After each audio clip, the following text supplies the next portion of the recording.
hawa nafsu disalurkan dalam bentuk olahraga. Jadi jangan bayangkan Nabi Muhammad itu hanya duduk berzikir, baca Quran, lalu ketika datang orang cerita mati. Bukan begitu Nabi itu. Nabi itu panglima perang, strateginya luar biasa. Saat perang Badar, Nabi pagi-pagi sudah datang ke lokasi perang. Akhirnya lokasi perang dikuasai Nabi dan musuh ketinggalan. Kenapa Nabi awal? Nabi awal datang menyusun pasukannya di tempat matahari terbit.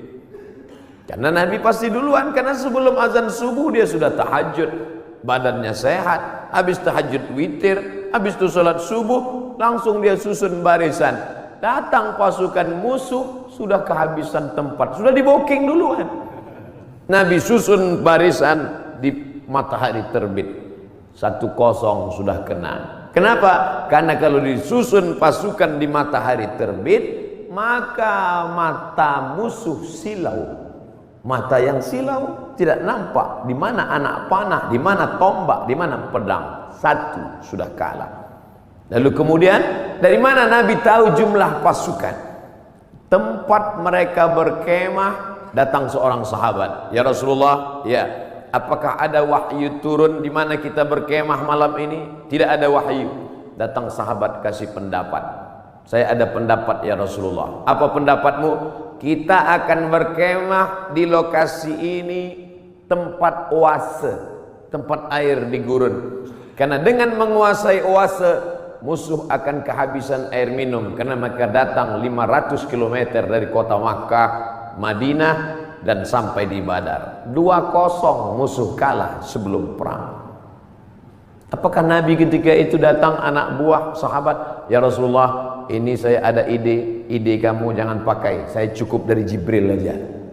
Nabi sebagai pimpinan mendengar saran dari bawahan, padahal dia menerima wahyu dari Allah Subhanahu wa taala.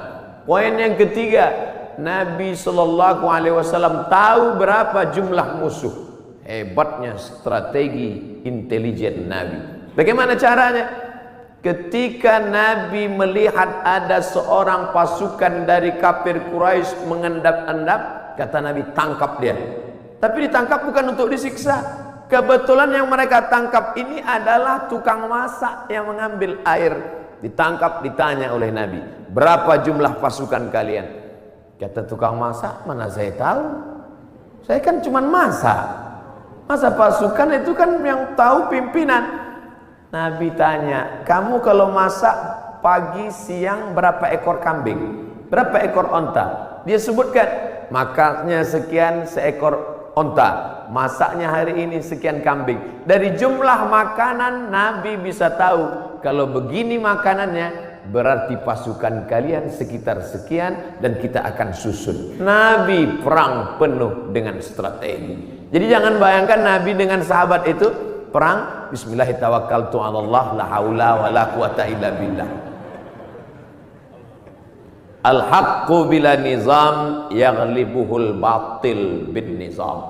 Kebenaran yang tidak dimanage dengan manajerial yang baik akan dikalahkan oleh kebatilan, tapi diatur dengan manajerial yang baik. Nabi strategi cari tempat, dia menang. Strategi awal susunan barisan, dia menang. Strategi berapa jumlah pasukan musuh, dia menang. Setelah siap strateginya, baru dia berdoa di tengah malam. Saat dia berdoa itu dari Isya sampai subuh, datang Abu Bakar tengah malam mendekati Nabi. Hasbuka ya Rasulullah, wahai Nabi Muhammad, cukuplah berdoa itu, berhenti, doamu pasti dikabulkan Allah. Tetap dia berdoa sampai subuh. Lengkap persiapan mental, spiritual, kecerdasan intelijensia otak, dengan kelembutan hati berdoa.